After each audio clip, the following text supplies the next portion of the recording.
विधानसभा में आर्थिक सर्वेक्षण पेश, सीएजी की रिपोर्ट पर पक्ष और विपक्ष भिड़े। भाजपा बोली सरकार खर्च नहीं कर पाई पैसे, मंत्री बोले राशि का बंदरबाट नहीं हुआ। हेमंत सरकार का डबल तोहफा, राज्य कर्मियों के लिए किया स्वास्थ्य बीमा योजना का शुभारंभ। गुणवत्तापूर्ण शिक्षा के लिए प्राथमिक शिक्षकों को दिए टैब।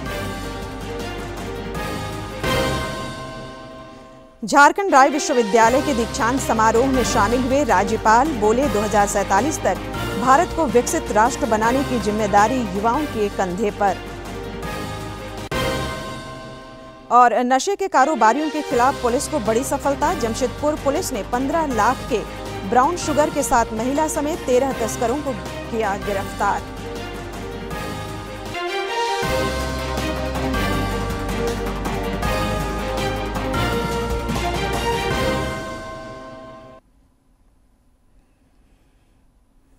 नमस्कार, प्रादेशिक समाचार में आपका स्वागत है। मैं हूं संध्या दिमता और अब समाचार विस्तार से।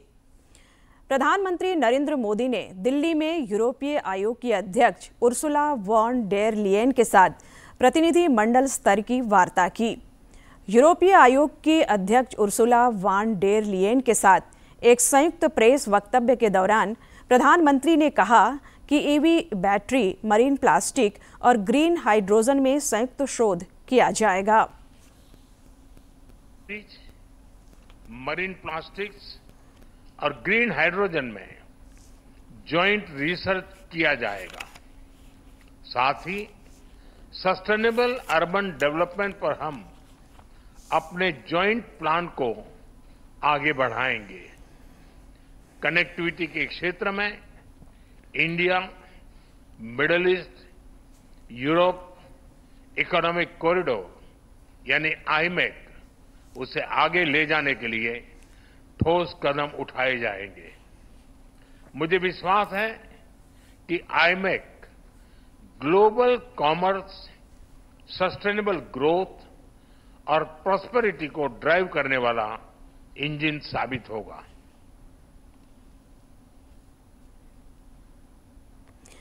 विधानसभा के बजट सत्र के चौथे दिन सदन में वित्त मंत्री राधाकृष्ण किशोर ने आर्थिक सर्वेक्षण की रिपोर्ट पेश की।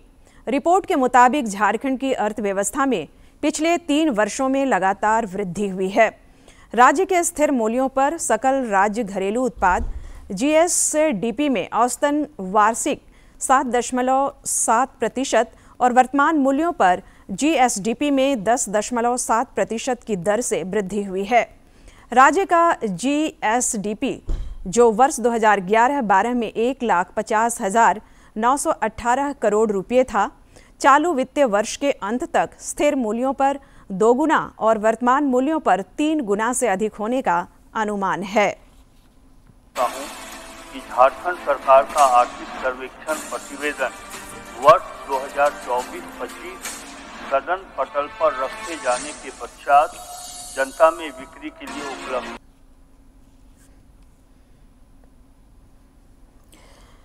कैग की रिपोर्ट कल विधानसभा में पेश होने के बाद आज प्रधान महालेखाकार लेखा एवं परीक्षा इंदु अग्रवाल ने प्रेस कॉन्फ्रेंस कर इस रिपोर्ट की पूरी जानकारी साझा की। रिपोर्ट में कहा गया है कि मार्च 2022 तक चिकित्सा अधिकारियों और विशेषज्ञों के 3,634 स्वीकृत पदों में से 2,210 पद खाली रह गए हैं, जो कुल आवश्यकता का 61% है। रिपोर्ट में यह भी कहा गया है कि राज्य के सरकारी अस्पतालों में चिकित्सा अधिकारियों, स्टाफ नर्सों और पैरामेडिकल स्टाफ की भारी कमी है। कोविड के दौरान राज्य सरकार ने केंद्र सरकार से प्राप्त राशि का पूर्ण उपयोग भी नहीं किया था। स्थापना हुआ था 2012। इसका काम था रेगुलेट करना सभी हॉस्पिटल्स को, सभी क्लिनिक्स को, कोई भी मेडिकल एस्टेब्लिशमेंट हो उसको। तो ये तो लगभग निष्प्राय था, क्योंकि इसमें जो है अगस्त 2022 तक तो 52 में से 51 पोस्ट जो है वो वेकेंट थी। हमने ये देखा कि जो डिस्ट्रिक्ट रजिस्ट्रिंग अथॉरिटी है, यानी जो भी एस्टेब्लिशमेंट अपने आप को जाकर रजिस्टर करना है तो उसको डिस्ट्रिक्ट रजिस्ट्रिंग अथॉरिटी के पास जाना है। तो उनको जो है उनको पावर है लाइसेंसेस ग्रांट करने की, रिन्यू, सस्पेंड, कैंसिल, जो भी है वो डिस्ट्रिक्ट रजिस्ट्रिंग अथॉरिटी। तो ये लोग जो हैं ये सिर्फ 1 साल का प्रोविजनल जो लाइसेंस है, प्रोविजनल रजिस्ट्रेशन है, वो इन सबको दे रहा है, जो कि नियमों के विरुद्ध था, क्योंकि इनको प्रॉपर जो है रजिस्ट्रेशन करना। सीएजी की इस रिपोर्ट पर राज्य की राजनीति गर्मा गई है। विपक्ष ने कहा कि सरकार का असंवेदनशील चेहरा उजागर हुआ है, जबकि सत्ता पक्ष का कहना है कि विपक्ष हर मुद्दे पर राजनीति कर रहा है। सीएजी की रिपोर्ट आने के बाद राज्य का राजनीतिक पारा गर्म हो गया है। राज्य के पूर्व मुख्यमंत्री और भाजपा विधायक चंपाई सोरेन ने कहा है कि राज्य के लिए यह दुर्भाग्य का विषय है कि कोविड के दौरान केंद्र से मिली राशि को भी राज्य सरकार खर्च नहीं कर पाई। उधर भाजपा विधायक सीपी सिंह ने कहा कि इस रिपोर्ट के बाद सरकार का असंवेदनशील चेहरा बेनकाब हो गया है। सीएजी जो रिपोर्ट सार्वजनिक कर दिया है, इस राज्य के लिए बड़ा दयनीय खबर है। क्या व्यवस्था है, किस तरह की व्यवस्था है, वो भी स्वास्थ्य विभाग के अटैच है। इससे दुर्भाग्य क्या हो सकता है। हेमंत सोरेन के नेतृत्व में जो सरकार है, ये बड़बोली इतनी है, अहंकार में डूबी हुई सरकार है। अहंकार में डूबी हुई सरकार का कारनामा यही है। फिर किसी की भी रिपोर्ट आए उससे उसको क्या फर्क पड़ता है। राज्य के स्वास्थ्य मंत्री इरफान अंसारी ने कहा, विपक्ष इस मुद्दे पर राजनीति कर रहा है। उन्होंने कहा कि विपक्ष को हर बात में परेशानी है, राशि खर्च हो तब, ना हो तब। उन्होंने कहा कि राज्य में कोविड के दौरान मिली राशि का ना तो कोई बंदरबाट हुआ है और ना ही मिस मैनेजमेंट। तैयारी का पैसा खर्च नहीं हुआ। अरे जब खर्च करो तो प्रॉब्लम, नहीं करो तो प्रॉब्लम। उस समय तो कुछ जान बचाना था, पेन पेपर में होता हम ठीक कर नहीं पाएंगे, और फिर बोलेगा नहीं राशि का बंदरबाट हुआ। इधर निरसा के सीपीआई एमएल विधायक अरूप चटर्जी ने भी राज्य की स्वास्थ्य व्यवस्था पर सवाल उठाए हैं। उन्होंने कहा कि स्वास्थ्य विभाग में यहाँ काफी सुधार की जरूरत है और इसे केरल मॉडल को अपनाना चाहिए। ये तो देखने वाली चीज है। हम समझते हैं जो स्वास्थ्य विभाग पिछले 24 साल झारखंड की बन गई, लेकिन अभी तक स्वास्थ्य विभाग में कोई भी सुधार नहीं हुई। सीएजी रिपोर्ट कल विधानसभा में पेश हुआ था, जिसमें यह कहा गया है कि झारखंड ने कोविड के दौरान केंद्र से मिली पूरी राशि खर्च नहीं कर सका था। साथ ही सीएजी ने कई अन्य बिंदुओं पर भी सवाल उठाए थे। ब्यूरो की रिपोर्ट। मुख्यमंत्री हेमंत सोरेन ने आज गुणवत्तापूर्ण शिक्षा के लिए सरकारी स्कूलों को टैब देने की योजना का शुभारंभ किया। मुख्यमंत्री ने कहा कि आने वाले दिनों में सरकार का यह कदम शिक्षा के क्षेत्र में मील का पत्थर साबित होगा। मंत्री हेमंत सोरेन ने रांची में राज्य के लगभग 29,000 सरकारी स्कूलों को टैब देने की योजना का शुभारंभ किया। इस दौरान मुख्यमंत्री ने कहा कि यह योजना आने वाले दिनों में सरकारी स्कूलों में शिक्षा स्तर की गुणवत्ता सुधार में मील का पत्थर साबित होगा। खेती बाड़ी से लेकर व्यवसाय से लेकर हर चीज डिजिटल प्लेटफॉर्म पर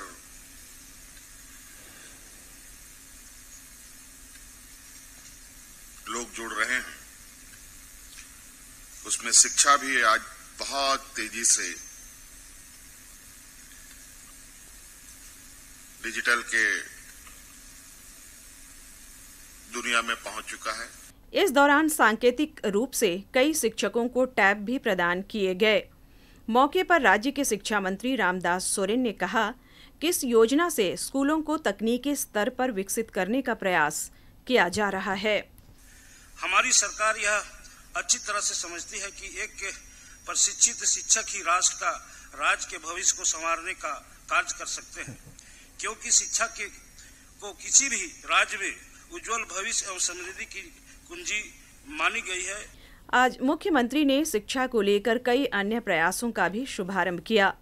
टैब वितरण के साथ स्कूलों का रिपोर्ट कार्ड तैयार करने और शिक्षकों के 50 घंटे की अनिवार्य प्रशिक्षण योजना भी शुरू की गई। रांची से ब्यूरो की रिपोर्ट। मुख्यमंत्री हेमंत सोरेन ने आज राज्य कर्मियों के लिए स्वास्थ्य बीमा योजना की भी शुरुआत की। इस योजना के तहत राज्य कर्मियों और उनके परिजनों को हर साल 5 लाख रुपए का स्वास्थ्य बीमा मुफ्त दिया जाएगा। कार्यक्रम में स्वास्थ्य मंत्री और विधानसभा अध्यक्ष समेत कई अन्य लोग मौजूद थे। मुख्यमंत्री हेमंत सोरेन ने आज राज्य कर्मियों और पेंशनरों को स्वास्थ्य के क्षेत्र में बड़ा तोहफा दिया। मुख्यमंत्री ने राज्य कर्मियों के लिए स्वास्थ्य बीमा की शुरुआत की। मौके पर उन्होंने कहा कि यह योजना सरकार की प्राथमिक योजनाओं में से एक है, जिससे राज्य कर्मियों को अब बड़ी मदद मिलेगी। हम लोग कई बार कई ऐसे लोगों से भी हम लोगों की मुलाकात होती है जो काफी गंभीर बीमारियों से ग्रसित होते हैं, और हमें बड़ी चिंता होती है कि आखिर हम उसकी मदद करें तो कैसे करें। लेकिन हर संभव प्रयास हम लोगों का है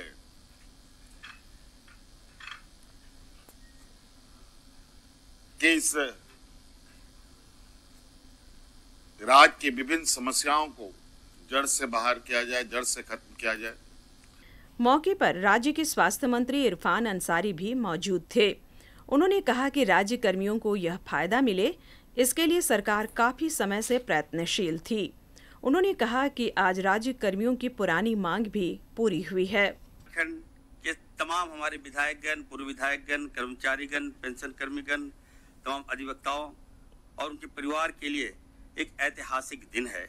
विधानसभा परिसर में आयोजित इस कार्यक्रम में स्पीकर रविंद्रनाथ महतो भी शामिल हुए। उन्होंने सरकार के इस कदम की सराहना की और कर्मचारियों को इसके लिए बधाई दी। पैसा के अभाव से अगर उनका इलाज न हो, उनका चिकित्सा न हो, तो ये एक सभ्य समाज का प्रतीक नहीं बन सकता है। इसी को दृष्टिपत्र में रखते हुए उन्होंने राज्यकर्मी को और हमारे विधानसभा के पूर्व सदस्य और वर्तमान सदस्य सारे लोगों को इन योजनाओं से आच्छादित करने का काम किया है। इस स्वास्थ्य बीमा योजना का लाभ लेने के लिए JAPT द्वारा विकसित पोर्टल के माध्यम से ऑनलाइन आवेदन करना होगा। रांची से ब्यूरो की रिपोर्ट। राज्यपाल सह कुलाधिपति संतोष गंगवार आज झारखंड राय विश्वविद्यालय के 5वें दीक्षांत समारोह में शामिल हुए। इस दौरान उन्होंने नई राष्ट्रीय शिक्षा नीति को छात्रों के लिए लाभकारी बताया। साथ ही यह भी कहा कि प्रधानमंत्री का विकसित भारत का दृष्टिकोण हमारी युवा पीढ़ी के लिए प्रेरणा का स्रोत है। झारखंड राय विश्वविद्यालय का आज 5वां दीक्षांत समारोह आयोजित हुआ। इस दौरान राज्यपाल ने कहा कि एक शिक्षण संस्थान का असली गौरव उसके विद्यार्थियों से है। उन्होंने कहा कि जब विद्यार्थी सफलता प्राप्त करते हैं तो उस संस्थान का नाम भी ऊंचा होता है। ये शिक्षण संस्थान का असली गौरव उसके विद्यार्थियों से होता है, और जब विद्यार्थी सफलता प्राप्त करते हैं तो उस संस्थान का नाम भी ऊंचा होता है। राज्यपाल ने कहा कि शिक्षण संस्थान का दायित्व केवल डिग्री देना नहीं, बल्कि उसे विद्यार्थियों में नवाचार, आत्मनिर्भरता और समग्र व्यक्तित्व के विकास की भावना को भी जागृत करना चाहिए। उन्होंने कहा कि नई राष्ट्रीय शिक्षा नीति छात्रों को नवाचार के लिए प्रेरित कर रहा है। विद्यार्थियों में नवाचार, आत्मनिर्भरता और समग्र व्यक्तित्व के विकास की भावना जागृत करनी चाहिए। राष्ट्रीय शिक्षा नीति के तहत अब मूल शिक्षा में मूल्य आधारित दृष्टिकोण अपनाया जा रहा है। ये केवल विद्या अनुशासन का कार्य नहीं है, बल्कि युवाओं में संस्कार और नैतिकता का विकास भी है। दीक्षांत समारोह में 393 विद्यार्थियों को डिग्री प्रदान की गई। इसमें 122 स्नातकोत्तर और 184 स्नातक विद्यार्थी शामिल हैं। मौके पर पूर्व केंद्रीय मंत्री अर्जुन मुंडा और विश्वविद्यालय के कुलपति समेत कई गणमान्य लोग मौजूद थे। DD न्यूज के लिए ब्यूरो की रिपोर्ट। झारखंड में इन दिनों नशा का कारोबार काफी बढ़ गया है। वहीं पुलिस भी नशे के कारोबारियों पर नकेल कसती नजर आ रही है। इसी दिशा में जमशेदपुर पुलिस ने 13 ब्राउन शुगर तस्करों को गिरफ्तार किया है।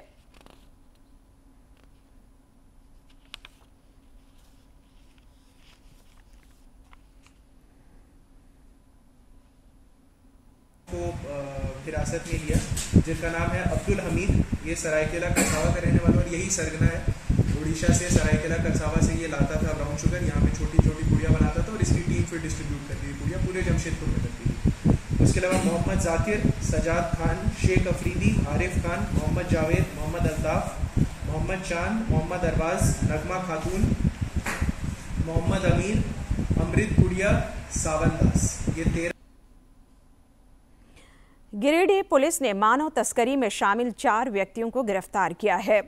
गिरफ्तार अभियुक्तों द्वारा दिए गए बयान के बाद बेची गई एक महिला को बरामद किया गया है। दरअसल गिरिडीह और कोडरमा जिले के विभिन्न थाना क्षेत्रों से लड़कियों और महिलाओं को शादी का झांसा देकर बाहर ले जाने का मामला लगातार सामने आ रहा था। इस शिकायत के बाद पुलिस अधीक्षक के निर्देश पर एक टीम का गठन किया गया। उसके बाद पुलिस को यह कामयाबी मिली। पलामू समाहरणालय में उपायुक्त शशि रंजन की अध्यक्षता में जिला खनन टास्क फोर्स की बैठक हुई। उपायुक्त ने अनुमंडल, अंचल और थाना स्तर से अवैध परिवहन, खनन एवं भंडारण के खिलाफ की गई कार्रवाई की समीक्षा की।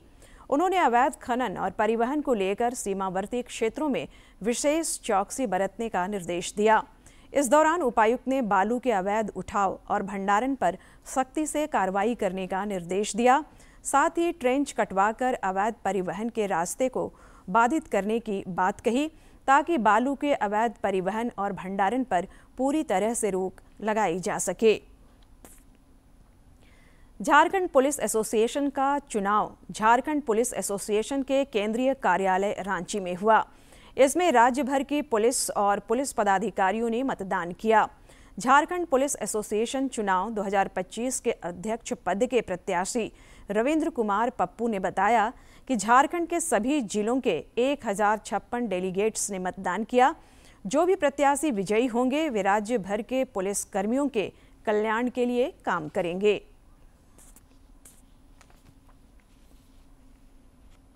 काम मोटो है सदस्यों को कल्याण करना, उनके सामूहिक हितों का कल्याण करना, उनके आर्थिक लाभ को दिलाना, उनके वेलफेयर का काम को दिलाना, यही मेन मोटो है। जमशेदपुर के बिष्टुपुर में स्वदेशी जागरण मंच की ओर से प्रेस वार्ता की गई। इस दौरान मंच के मार्गदर्शक सतीश कुमार ने कहा कि प्रधानमंत्री नरेंद्र मोदी ने वोकल फॉर लोकल का नारा दिया है, जिसका असर लगातार दिख रहा है। उन्होंने कहा कि स्वदेशी को बढ़ावा देने के लिए लोगों से खादी ग्रामोद्योग से कम एक कुर्ता पैजामा खरीदने का आह्वान किया गया है, जिसको लेकर लोग आगे आ रहे हैं। अगले 4 या 5 वर्षों में भारत रोजगार का प्रमुख मार्ग उद्यमिता से आता है। इस विमर्श पर, इस नैरेटिव पर चला जाएगा। जितनी तेजी से युवा उद्यमिता के मार्ग पर जा रहे हैं, उससे विश्वास है कि अगले 5-7 वर्षों में भारत पूर्ण रोजगार युक्त, गरीबी मुक्त और समृद्धि युक्त भारत बन जाएगा। आज नीलांबर पीतांबर बहुउद्देशीय सांस्कृतिक भवन गढ़वा में बेटी बचाओ बेटी पढ़ाओ समारोह का आयोजन किया गया। समारोह में उपायुक्त द्वारा जिले के विभिन्न क्षेत्रों में उत्कृष्ट प्रदर्शन करने वाली बालिकाओं, उनके माता पिता और पहली बेटी के माता बनने वाली महिलाओं को प्रशस्ति पत्र देकर सम्मानित किया गया। इस दौरान उपायुक्त ने कहा कि बेटियों को कभी भी बेटों से कम ना आंका जाए। कार्यक्रम में डीएसपी यशोधरा समेत अन्य लोग भी मौजूद थे।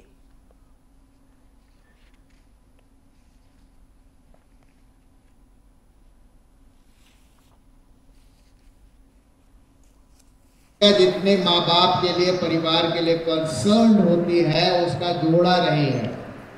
बस आप यही जान लीजिए, बेटियां इतनी महत्वपूर्ण, इतनी इम्पोर्टेंट, इतनी सेंसिटिव, इतनी लवली, प्यारी होती है। घर की उजाला रोशनी दिया से नहीं बल्कि बेटियों से तो डेफिनेटली होती है। अब बहुत सारी महिलाओं का ऐसा एग्जाम्पल, आपको अनगिनत महिलाओं का एग्जाम्पल ऐसा मिल जाएगा जो आज अपने फैमिली के लिए गौरव बनी हुई है। और अब जानकारी लेंगे विधानसभा समीक्षा की। झारखंड विधानसभा के बजट सत्र के चौथे दिन वित्त मंत्री राधा कृष्ण किशोर की ओर से वर्ष 2024-25 का झारखंड आर्थिक सर्वेक्षण रिपोर्ट पेश किया गया। रिपोर्ट के अनुसार झारखंड की अर्थव्यवस्था में पिछले 3 वर्षों से लगातार वृद्धि हुई है। राज्य की जीएसडीपी वर्ष 2011-12 में 1,50,918 करोड़ रुपये था, जो इस वित्तीय वर्ष 2024-25 के अंत तक स्थिर मूल्यों पर 2 गुना और वर्तमान मूल्यों पर 3 गुना से अधिक होने का अनुमान है। आर्थिक सर्वेक्षण के अनुसार वर्ष 2021-22 और 2023-24 के बीच राज्य के स्थिर मूल्यों पर 2 गुना और वर्तमान मूल्यों पर 3 गुना से अधिक होने का अनुमान है। स्थिर मूल्यों पर प्रति व्यक्ति आय वर्ष 2021-22 में 57,172 रुपये से बढ़कर वर्ष 2023-24 में 65,062 रुपये और चालू मूल्यों पर प्रति व्यक्ति आय वर्ष 2021-22 में 88,500 रुपये से बढ़कर वर्ष 2023-24 में 1,05,274 रुपये हो गई है। झारखंड के जीएसडीपी के चालू और आगामी वित्तीय वर्षों में भी वृद्धि की गति को बनाए रखने का अनुमान लगाया गया है। आर्थिक सर्वेक्षण के अनुसार राज्य की प्रति व्यक्ति आय वर्ष 2024-25 में स्थिर मूल्यों पर 68,612 रुपये और वर्तमान मूल्यों पर 1,14,271 रुपये होने का अनुमान है। वहीं स्थिर मूल्यों पर 72,836 रुपये और वर्तमान मूल्यों पर 5,56,286 करोड़ रुपये होने का अनुमान है। राष्ट्रीय सकल घरेलू उत्पाद के प्रतिशत के रूप में भी झारखंड के जीएसडीपी में पिछले 5 वर्षों में सुधार हुआ है। देश के सकल घरेलू उत्पाद के प्रतिशत के रूप में राज्य का जीएसडीपी वर्ष 2019-20 में 1.54% से बढ़कर वर्ष 2023-24 में 1.56% हो गया है। पिछले 5 वर्षों में झारखंड की विकास दर देश की तुलना में अधिक रही है। झारखंड के बजट का आकार वर्ष 2001-2002 में केवल 6,067 करोड़ रुपये था, जो वर्ष 2023-24 में 1,07,000 करोड़ से अधिक का हो गया है, जबकि चालू वित्तीय वर्ष में इसके 1.28 लाख करोड़ रुपये होने का अनुमान है। इससे पहले प्रश्नोत्तर काल के दौरान विधायक शत्रुघ्न महतो ने मुख्यमंत्री असाध्य बीमारी सहायता निधि की राशि 5 लाख रुपये से बढ़ाकर 10 लाख रुपये करने की मांग की। इसके जवाब में स्वास्थ्य मंत्री ने कहा कि पहले से ही 20 लाख रुपये तक की सहायता दी जाती है। उन्होंने बताया कि अभी तक 1,831 लाभुकों को 1,28 लाख रुपये इस योजना के तहत सहायता मिली है। वहीं बीजेपी विधायक प्रदीप कुमार ने शेख भिखारी कॉलेज का प्रश्न उठाया। इस दौरान स्वास्थ्य मंत्री ने बताया कि हॉस्पिटल की बिल्डिंग 2025 में पूरी कर ली जाएगी। विधायक राज सिन्हा ने धनबाद क्षेत्र में पेयजल योजनाओं को लेकर सवाल उठाया, जिसके जवाब में पेयजल एवं स्वच्छता मंत्री योगेंद्र महतो ने विस्तार से जानकारी दी। साथ ही कुछ सवाल पर नगर विकास विभाग में ट्रांसफर कर दिया गया। शून्यकाल के दौरान सत्ता पक्ष और विपक्ष के कई सदस्यों की ओर से अपने क्षेत्र और राज्य की समस्याओं को उठाया गया। भोजनावकाश के बाद गुरुवार को पेश वित्तीय वर्ष 2024-25 के तृतीय अनुपूरक बजट पर चर्चा हुई। सत्ता पक्ष और विपक्ष के कई सदस्यों की ओर से चर्चा में हिस्सा लिया। वाद विवाद के बाद सरकार की ओर से जवाब देते हुए वित्त मंत्री राधा कृष्ण किशोर ने गरीबों को सब्सिडी पर गैस सिलेंडर देने की घोषणा की। चर्चा के दौरान वित्त मंत्री ने कहा कि बिना अनुमति कुछ विभागों में राशि खर्च नहीं हो सकती है, लेकिन विधायक सरयू राय की ओर से जब यह मुद्दा उठाया गया तो सरकार विभाग से जानकारी हासिल करेगी और आवश्यक कार्रवाई करेगी। सरकार के जवाब से असंतुष्ट विपक्षी विधायकों की ओर से सदन से बहिर्गमन किया गया। विपक्षी सदस्यों के वॉकआउट के बीच चालू वित्त वर्ष के वित्तीय अनुपूरक बजट और तत्संबंधी विनियोग विधेयक को ध्वनि मत से मंजूरी करने के बाद विधानसभा की कार्यवाही 3 मार्च सोमवार तक के लिए स्थगित कर दी गई। 3 मार्च को सदन में वर्ष 2025-26 का वार्षिक बजट पेश किया जाएगा। अंत में मुख्य समाचार एक बार फिर।